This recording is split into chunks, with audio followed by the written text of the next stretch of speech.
বন্ধুরা, আজকে আবার খেতে চলে এসেছি। দেখো, আজকে রান্না করেছিল বেগুন ভাজা, তার সাথে ছিল সয়াবিনের তরকারি আর ছিল লাউ ভাজা। তার সাথে দেখো এখানে ডিম ভাজা হচ্ছে, ডিমের তরকারি রান্না করবে বোন। আজকে ডিমের তরকারি রান্না করবে। আর এদিকে মাছের ডিমের বড়া ভাজছে।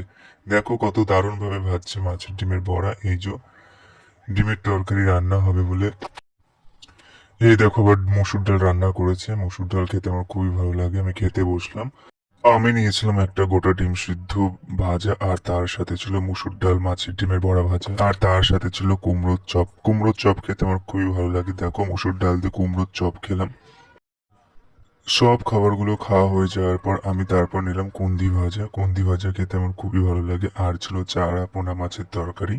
দেখো আজকে চারা পোনা মাছের তরকারি রান্না করেছে। খেতে কিন্তু খুব ভালো লাগলো সব খাবারগুলো।